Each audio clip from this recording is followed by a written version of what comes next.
데살로니가를 방문한 바울은 평소의 습관대로 유대인 회당을 찾아가 새 안식일에 거쳐 그리스도 예수의 복음을 전했다고 합니다. 바울의 설교를 듣고 경건한 헬라인과 기부인들이 주님을 영접하고 그리스도인이 되었죠. 그러나 그로 인해 바울을 시기한 유대인들은 아구라의 조폭들을 동원하여 바울 일행을 붙잡고 끌어내기 위해서 그들이 유숙하던 야손의 집을 덮치게 됩니다. 하지만 그 시각에 바울 일행은 야손의 집에 없었습니다. 유대인들은 바울 일행 대신 집주인인 야손과 마침 그 집에 있던 믿음의 형제들을 붙잡아 데살로니가의 통치자들 앞으로 끌고 가죠.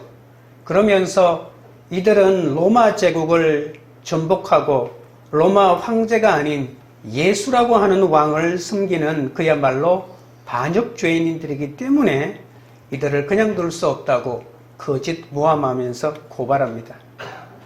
그들은 바울과 다시는 상종하지 않고 만약 바울이 나타나면 반드시 신고하겠다는 각서를 쓰고 겨우 풀려납니다.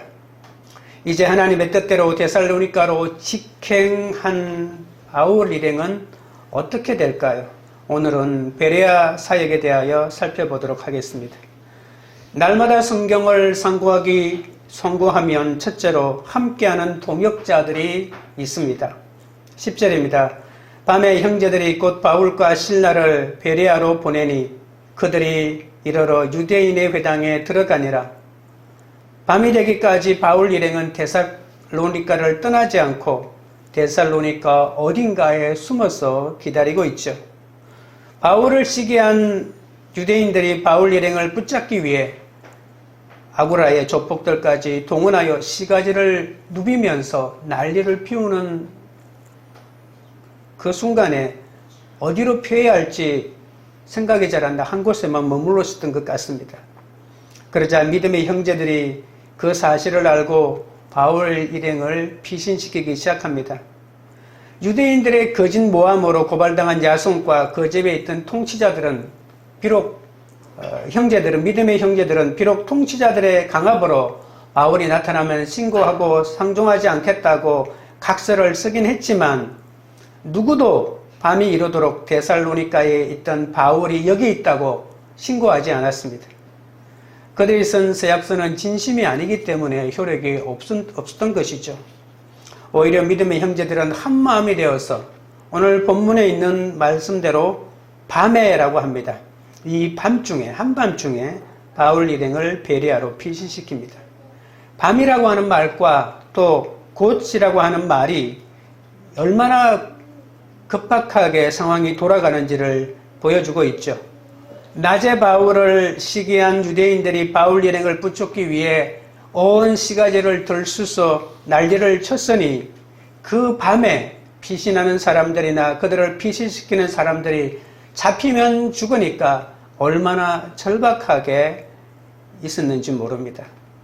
믿음의 형제들은 한밤중에 급히 도시 바깥으로 빠져나갑니다.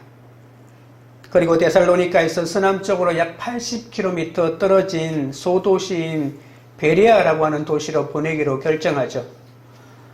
여러분 80km는 직선거리로 수원에서 원주까지의 거리니까 먼 거리라고 볼 수가 있겠죠. 바울은 성령의 전략에 따라 수치를 무릅쓰고 데살로니가에서 탈출합니다. 오늘 보십시오.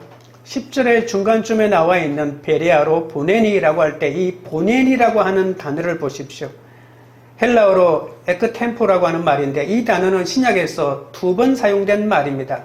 안디옥 교회에서 바나바와 바울을 선교사로 첫 번째로 파송할 때 두 사람이 성령의 보내심을 받았다라고 할 때 그 보내심이라는 단어와 똑같은 단어를 사용하고 있다는 겁니다. 이 말은 어떻게 보면 지금 바울이 야반 도주하고 있잖아요. 그런데 사실 야반 도주가 아니고 성령께서 보내심이라고 하는 것입니다. 성령의 전략에 따른 파송이라고 하는 사실을 이 단어를 통해서 정확하게 말하고 있는 것이죠. 베레아에 도착한 바울은 휴식을 취하기도 전에 곧장 평소의 습관대로 그곳에 있는 유대인 회당에 찾아가지 않았습니까? 이것을 보면 도망친 것이 아니고 야반 도주한 것이 아니고 성령의 보내심을 받았다는 것을 깨달아 알 수가 있는 것이죠. 도망친 사람이 너무나도 태연하게 그 다음 도시에 들어가서 이렇게 복음을 전할 수가 있겠습니까? 그곳에서도 여전히 유대교로 개종한 경건한 이방인과 유대인들이 모이는 곳인 회당에 들어가 복음을 전하게 되죠. 바울은 이 회당에 선교의 거점으로 삼았습니다. 바울이 복음을 전하는 방법은 뭘까요? 그건 성경을 통해서 반드시 그 당시 성경은 구약 성경이잖아요. 구약 성경을 통해 예수가 약속된 메시아인 그리스도임을 증명했다는 사실입니다. 유대인들에게 또는 유대교로 개종하기 위해서 회당에 모였으니까 그들은 구약 성경, 그 당시 두루마기로 되어 있는 구약 성경을 얼마나 애지중지했는지 모릅니다. 그렇기 때문에 이 구약 성경을 가지고 바로 여기에서 예언한 메시아가 바로 예수다라고 하는 것을 만약에 증명만 한다면 유대인들은 꼼짝없이 예수 그리스도를 믿을 수밖에 없는 것이죠. 바울은 피해야 하는 상황에서도 수치를 무릅쓰고 도망을 칩니다. 여러분, 도망치는데 수치심이 뭐가 중요합니까? 그러마 날 살려라 하고 무조건 도망쳐야 되지 않습니까? 그럼에도 불구하고 관례에 따라 전도하는 일을 멈추지 않았다는 것이죠. 왜 그럴까요? 이 모든 것이 성령의 보내심이기 때문입니다. 여러분, 우리가 가끔 살다 보면 더 작은 집으로 이사를 가고 더 좁은 곳으로 옮길 때가 있는데 내가 망해서 옮긴다고 생각하면 안 됩니다. 그것은 성령의 보내심일 수도 있다는 것입니다. 단 어디를 가든지 복음에 대한 열정을 멈추지 않을 때 말입니다. 바울은 소아시아, 길리기아, 다소 출신 아닙니까? 마게도냐의 환상을 보기까지는 아시아의 복음을 전하는 것이 나의 사명이다. 이렇게만 생각했습니다.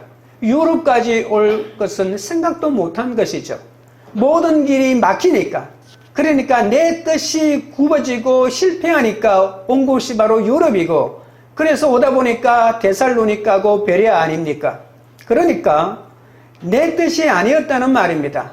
실패자의 그 다음 방법을 택하다 보니까 여기까지 왔는데 그것이 바로 성령의 보내심이 되었다는 것이죠.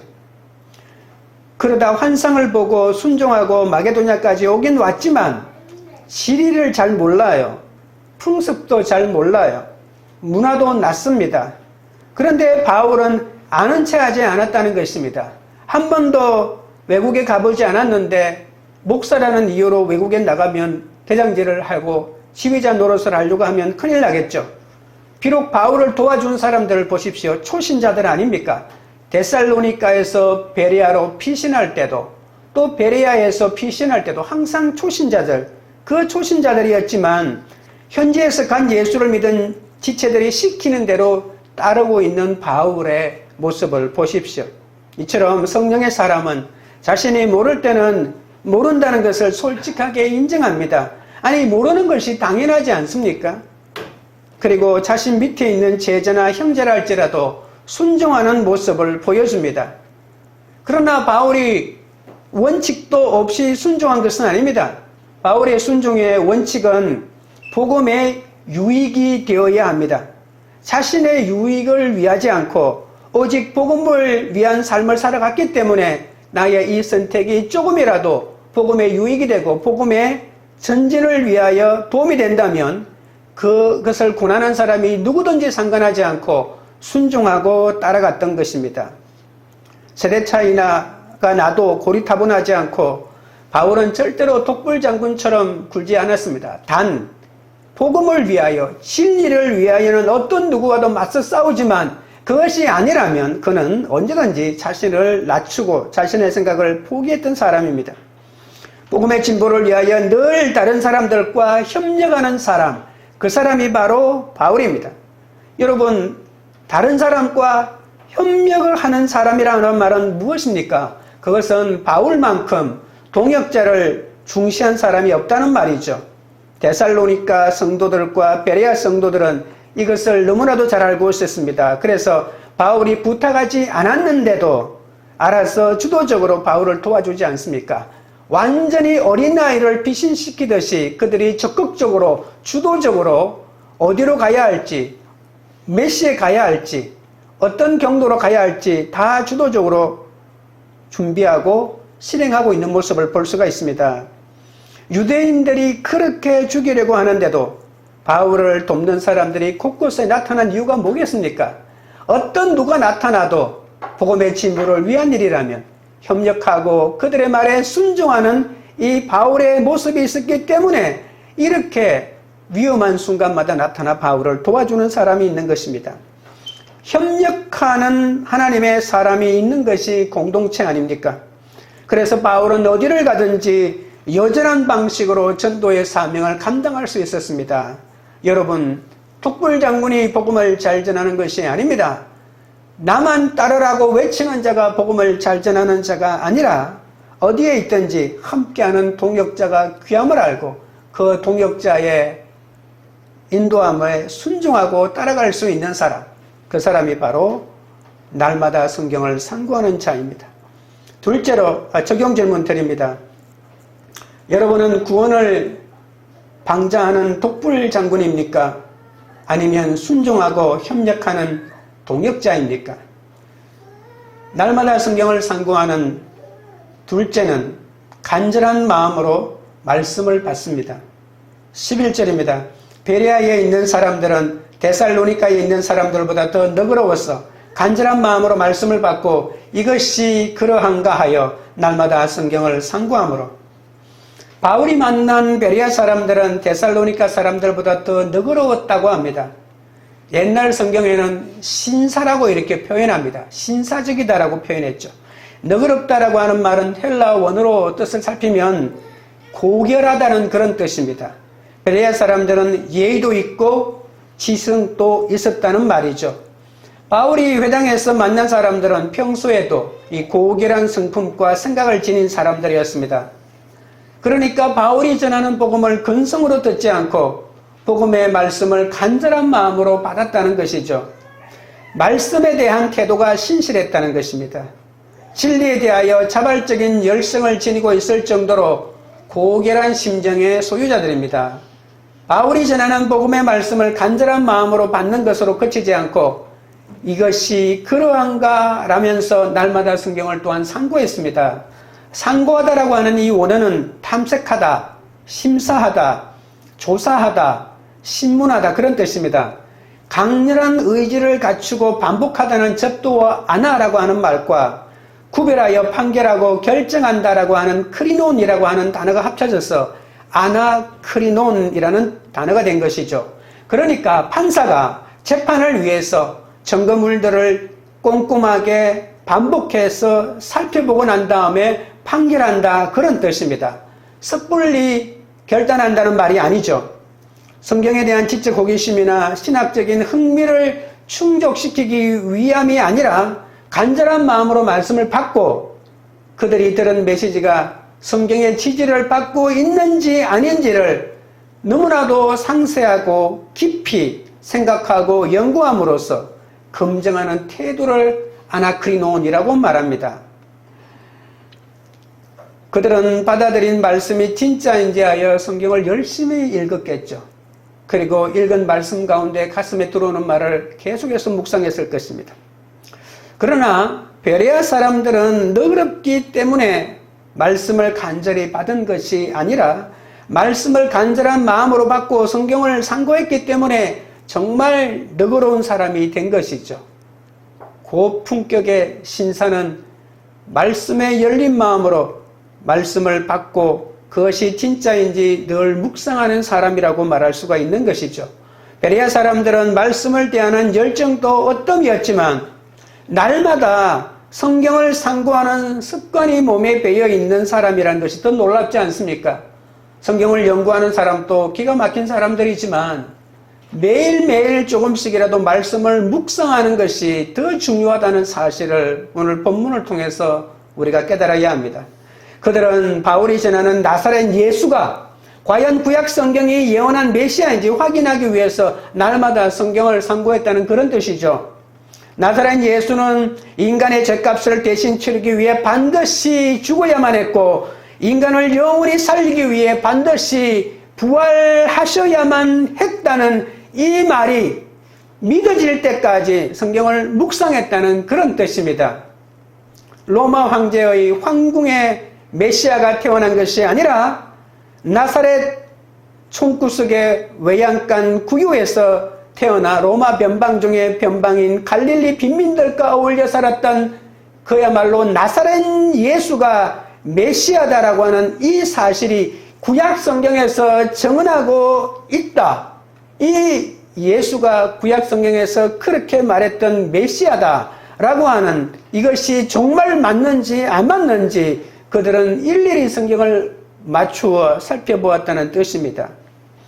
여러분, 말씀에 비추어 보아야 내절을 알 수 있습니다.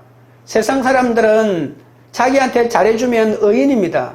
자기한테 잘해주면 칭찬하고요. 그러니까 내가 어떤 사람인지, 내가 돈을 가지고 있고 권력을 가지고 있을 때 내가 어떤 사람인지 알려줄 사람이 누가 있겠습니까? 말씀에 비추어야만이 나를 자세히 살필 수 있고 내 삶의 티끌을 골라낼 수가 있지 않겠습니까? 그래서 내 삶의 티끌을 골라내기 위해서 조사하고 검토하고 먹어보고 씹어보고 그래서 적용하고 행하는 데까지 가야 하는 것이 바로 상고라고 하는 뜻입니다. 적용하는 데까지 가지 못하면 연구하는 데 그치고 마는 것이죠. 성경을 연구하면 지적으로 내가 받아들이는 거지만 내 삶의 변화는 아무것도 없기 때문에 나도 그렇고 다른 사람도 그렇고 말씀의 진정한 가치를 발견했다고는 말할 수 없는 것이죠. 그러면 왜 베레아 사람들이 바울의 강론을 듣고 하나님의 말씀인가를 분별하며 판단했을까요? 물론 성경에 관심이 많기 때문에 메시아는 모든 사람이 기다리는 사람이기 때문에 그런 마음이 있었겠지만 여러분, 데살로니가 성도들이 와서 난리를 치고 있지 않습니까? 여러분, 데살로니가 사람들이, 유대인들이 난리치는 것은 두 가지입니다. 헬라인들에게는 이놈들은 정치범으로 로마 제국을 뒤엎으려고 하는 사람이다라고 하는 말이었고, 또 하나 유대인들에게는 뭐라고 말했겠습니까? 이단이다. 메시아가 아니라 예수는 이단의 괴수다라고 하고 말하지 않았습니까? 그러니까 이단인지 아닌지 어느 쪽 말이 정말 맞는지를 살피기 위해서는 더 성경을 깊이 연구하는 수밖에 없지 않겠습니까? 내가 지금 들은 예수가 그리스도라고 하는 말이 참인지 아니면 예수는 과연 이단의 괴수인지 어떻게 알 수 있겠습니까? 친한 사람에게 물어보면 알 수 있겠습니까? 그렇지 않죠. 성경을 일일이 상고할 수밖에 없다는 것입니다. 그렇기 때문에 베레아 사람들은 섣불리 판단하지 않고 정말 그러한가? 이단인가 메시아인가? 메시아인가 이단인가를 살피기 위해서 성경을 상고했다는 그런 뜻입니다. 다른 말로 하면 진짜인가 가짜인가? 예수는 진짜 메시아인가 가짜 메시아인가? 유대인의 그릇 가르침을 구별하는 이 잣대로 하나님의 말씀을 선택한 것이죠. 그리고 이 말씀을 삶의 현장으로 가져가서 고민하며 살펴보는 것이죠. 여러분, 우리가 어떨 때는 누가 참말을 하는지 모르면 그 사람이 그 말한 대로 살고 있는지를 살펴보면 되겠죠. 설교를 잘한다는 말도 결국은 그 사람이 그 말한 대로 살고 있는지를 살펴보면 더 정확하게 깨달을 수 있는 것이겠죠. 12절입니다. 그 중에 믿는 사람이 많고 또 헬라의 기부인과 남자가 적지 아니하나. 그들이 성경을 날마다 깊이 생각한 것은 구약 성경이 전하는 하나님의 말씀을 바울이 전하는 예수 그리스도의 복음으로 믿기 위해서였죠. 예수 그리스도의 복음을 따라 살기 위함이라는 그런 뜻입니다. 바울의 설교를 듣고 주님을 믿기 시작한 사람들은 회당에 모인 유대인들 뿐만이 아니라 데살로니가처럼 주님을 영접한 사람 가운데서 유대교로 개종한 헬라인들과 기부인들이 적지 않았다는 것이죠. 여러분, 왜 헬라인과 그 헬라인 부인, 그러니까 귀부인들이 왜 유대인 회당에 와 있었을까라고 하겠지만 유대교로 개종하려고 개종 교육을 받고 있었다는 것이죠.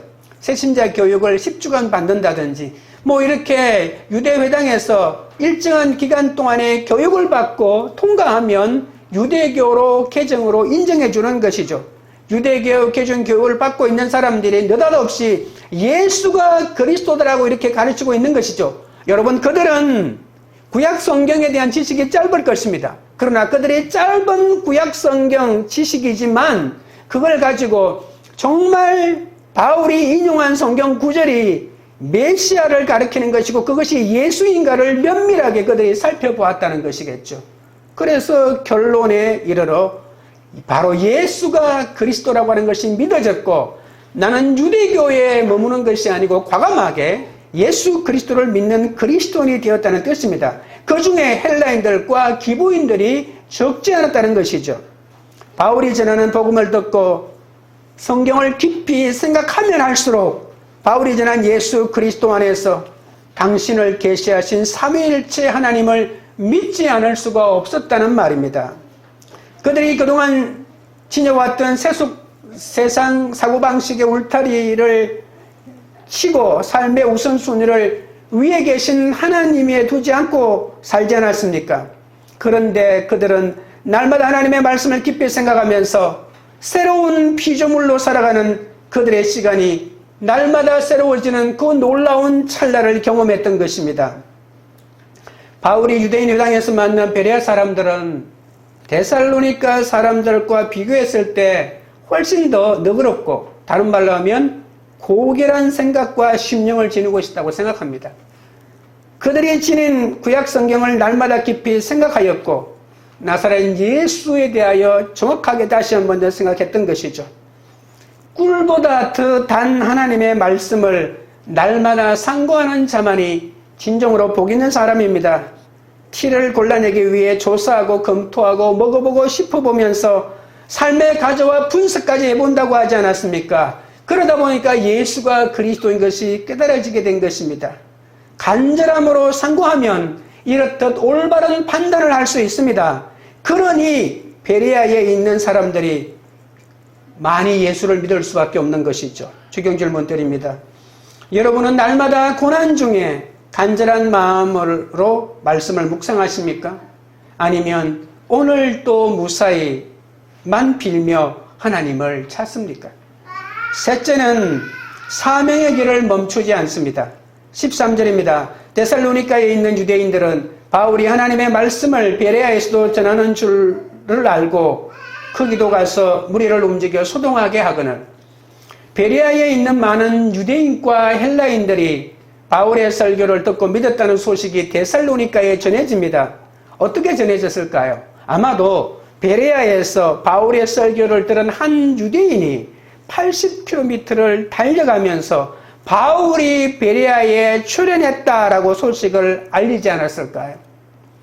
데살로니가 유대인들은 속에 넣어두었던 그 시기심이 다시 북받쳐 올랐고요. 조폭까지 동원하여 바울을 죽이려고 했던 그들 아닙니까? 그래서 다시 형제들을 동원하여 우리가 베레아로 가서 바울을 잡아 죽이자라고 이렇게 했는데 80km를 마다하지 않고 단숨에 베레아로 달려갑니다. 그리고 본문에 있는 말씀처럼 무리를 움직여 소동하게 합니다. 데살로니가에서 했던 방식과 똑같이 헬라인들에게는 정치적인 불순분자로 유대인들에게는 배교자로 모함하며 선동했던 것이죠. 이들은 선동의 도 같은 사람들입니다. 어떻게 하면 사람들을 선동하고 어떻게 하면 사람들이 잘 선동당하는지를 너무나도 잘 알고 있었죠. 예수님을 선동하여 잡아 죽인 후예들 아닙니까? 그러니 사람 죽이기 위하여 선동하는 데는 이들을 따를 자가 없는 것이죠. 하나님께서 인간에게 아무리 말씀을 주어도 그 말씀을 생각하며 사는 것은 개인의 몫입니다.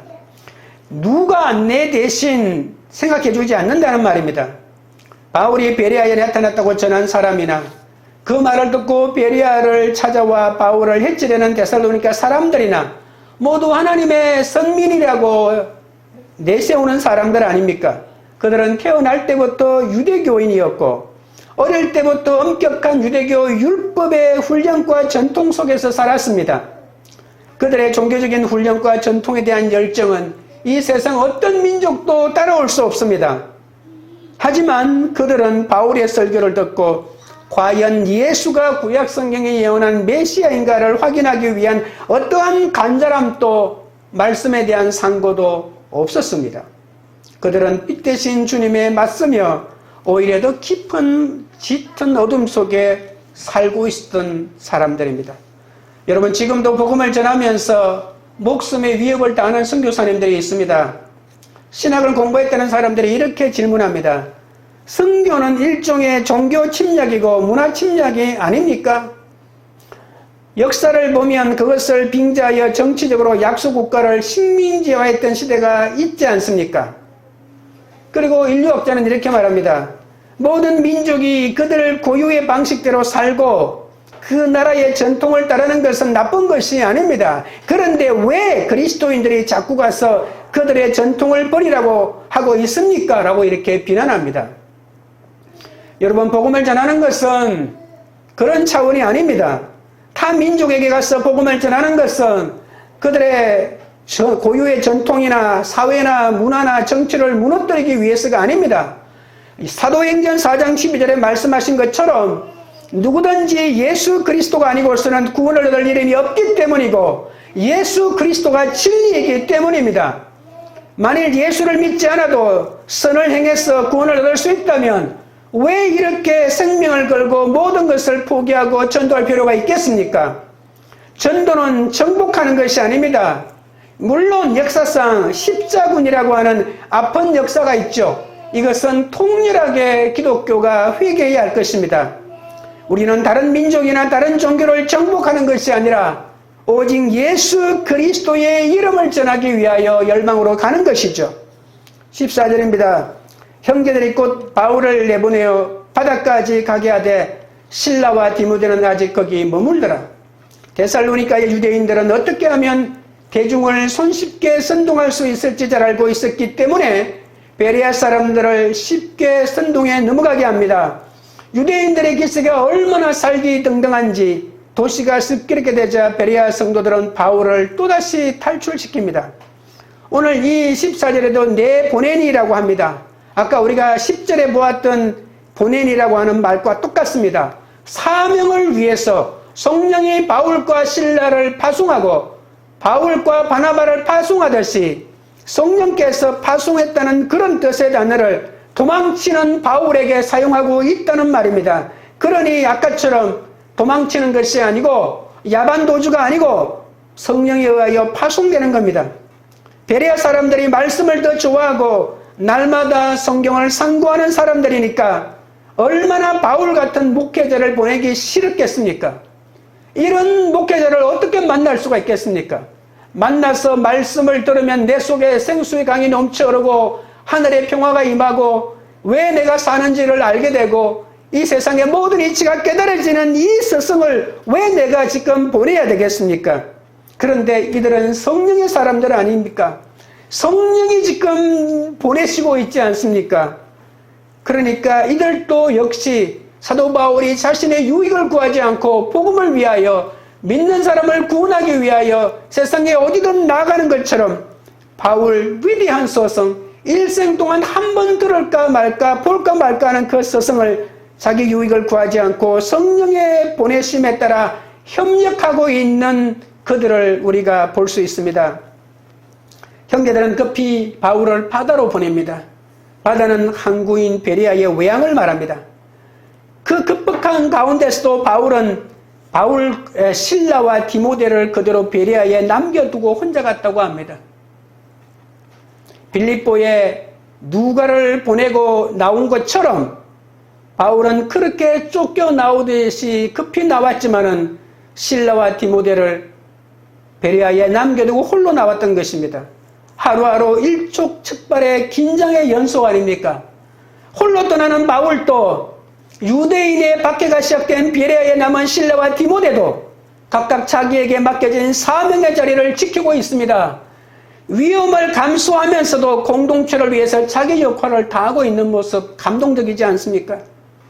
15절입니다. 바울을 인도하는 사람들이 그를 데리고 아덴까지 이르러 그에게서 실라와 디모데를 자기에게로 속히 오게 하려는 명령을 받고 떠나니라. 바울을 데리고 항구로 나간 베레아 형제들은 아무래도 마음이 놓이지 않습니다.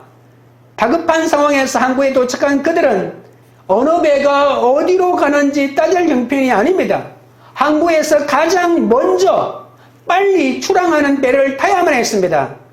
바울을 해치려고 베레아를 덮친 데살로니가 유대인들이 지금 한국까지 바울을 추격해 온다고 생각했던 것이죠. 당시의 선박들은 정해진 출발 시간이 따로 없습니다. 승객이 다 차거나 화물이 다 차면 바로 출발했습니다. 바울과 베레아의 형제들이 다급하게 항구에 도착했을 때 마침 출항 직전에 배가 있었습니다. 어디를 가는 배인지 생각할 수 없었죠. 무조건 이 항구를 떠나는 배니까 무조건 그 배에 올라탔습니다. 그런데 그 배가 어디를 간다고요? 무려 320km나 떨어진 로마 제국의 속주인 아가야의 아덴으로 향하는 배입니다. 요즘으로 말하면 바로 아테네겠죠. 베레아의 성도들은 무명의 초신자들 아닙니까? 그런데도 마게도니아에서 아덴까지 그 먼 거리를 지키지도 않았는데 원래 목적은 한국까지만 데려다 주는 것이었거든요. 그런데 한국까지 왔는데 바울 홀로 지금 일행이 아무도 없습니다. 실라와 디모데도 베레아에 남아 있습니다. 누가는 빌립보에 남아 있습니다. 그런데 아무도 없는 이 망방대해에 바울 혼자 보낸다고 하는 것이 안심이 되지 않아서 무턱대고 그들도 같이 올라탄 것이죠. 그 먼 거리를 누구도 시키지 않았는데 동반자가 되어 바울을 모셔다 드리고 돌아오는 사역의 길을 그들도 함께하는 것이죠. 날마다 성경을 상고하는 경건의 능력을 가진 베레아 형제들은 하나님의 종 바울을 너무나도 사랑했기 때문에 이러한 수고도 마다하지 않았던 것이죠. 육로가 있었겠지만 해상으로 갈 수밖에 없었죠. 배를 타고 간다고 편한 길이었나요? 아닙니다. 육지 못지않게 너무나도 위험한 길이었기 때문에 그들은 함께 갔던 것이죠.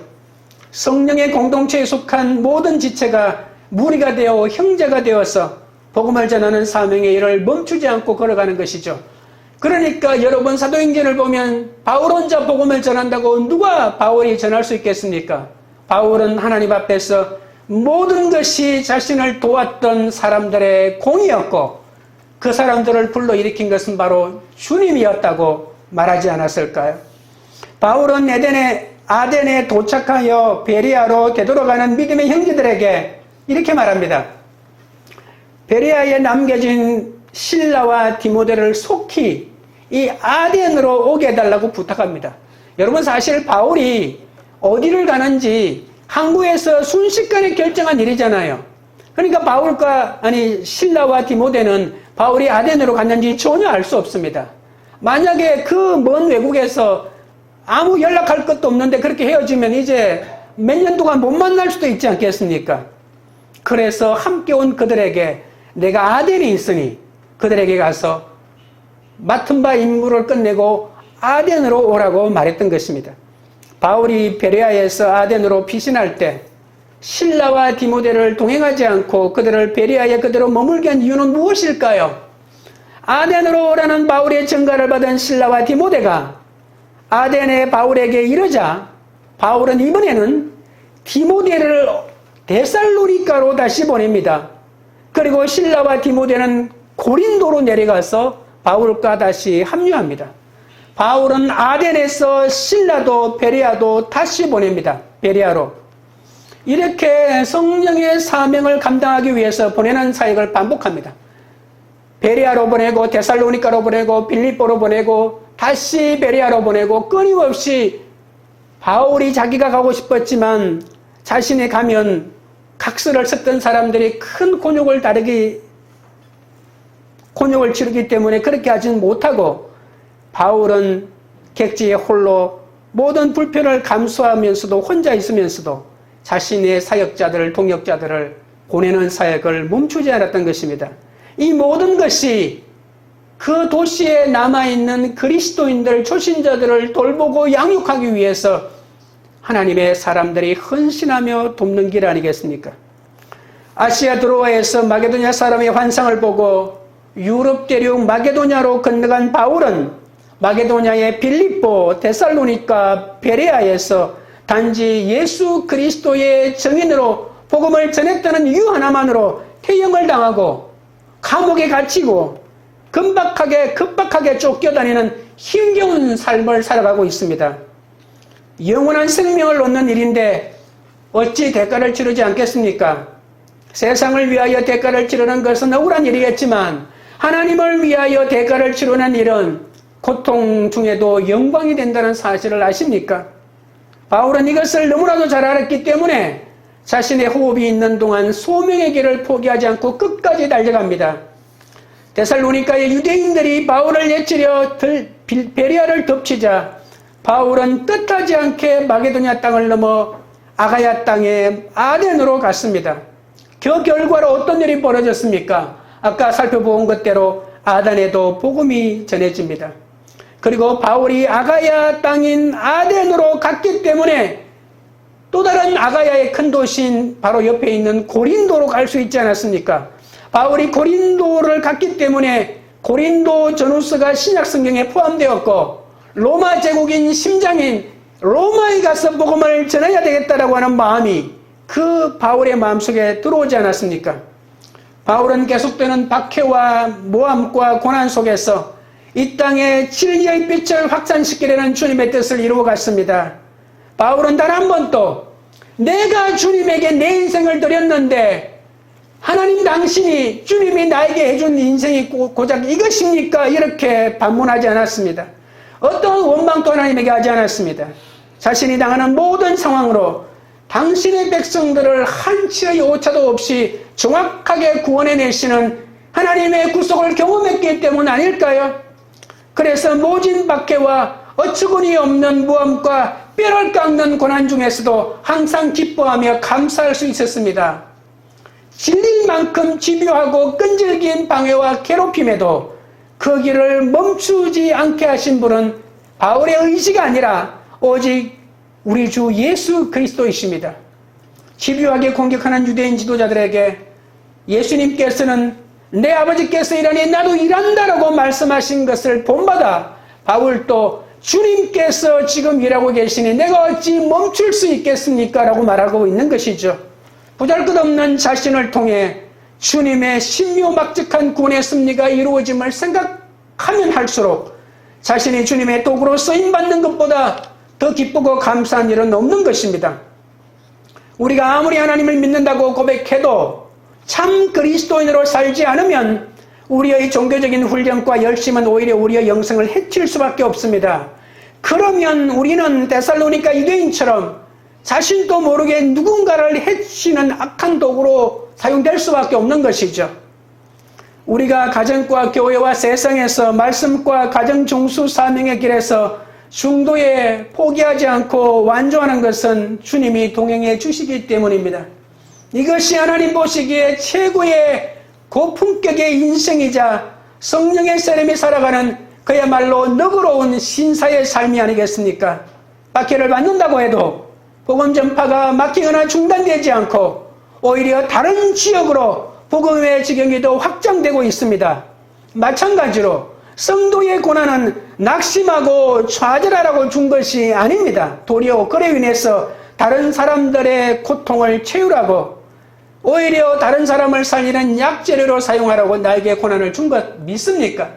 모든 것이 복음을 위하여, 모든 것이 남의 구원을 위하여, 모든 것이 주님의 구원을 위하여 우리에게 주어진 것임을 여러분 믿으십니까? 지금 질문 드립니다. 내게 맡기신 사명의 길을 멈추게 하려는 사람들을 정죄하고 원망합니까? 아니면 불쌍히 여깁니까? 끝까지 감당해야 할 사명은 무엇입니까? 말씀을 맺겠습니다. 날마다 성경을 상고하는 사람은 함께하는 동역자들이 있습니다.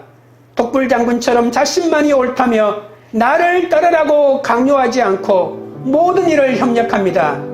날마다 성경을 상고하는 사람은 간절한 마음으로 말씀을 받습니다. 간절한 마음으로 말씀을 받고 들은 메시지가 성경의 지지를 받고 있는지를 스스로 상세하고도 깊이 생각하고 연구함으로 검증해 나갑니다. 날마다 성경을 상고하는 사람은 사명의 길을 멈추지 않습니다. 어떤 고난에도 포기하지 않고 사명을 위해 달려가는 인생이 가장 너그럽고 신사다운 삶임을 여러분 믿으시기 바랍니다. 찬양 드리고 기도드리겠습니다.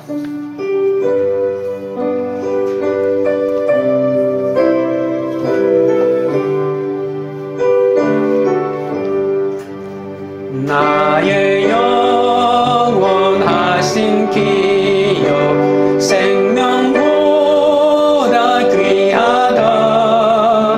나의 갈 다가도록 나와 동행하소서. 주께로 가까이 주께로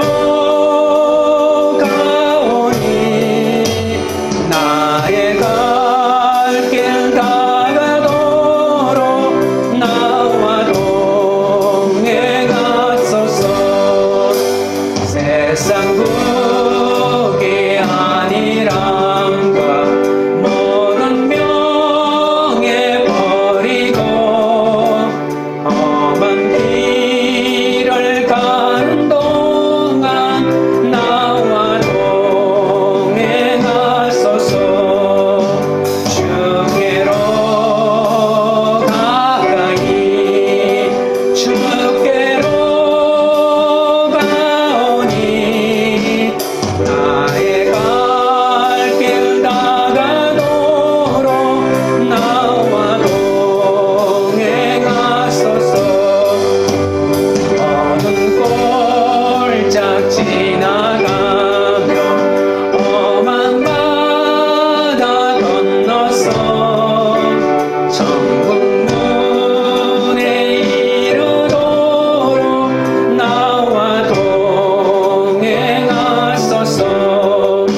주께로 가까이 주께로 가오니 나의 갈 길 다가도록 나와 동행하소서.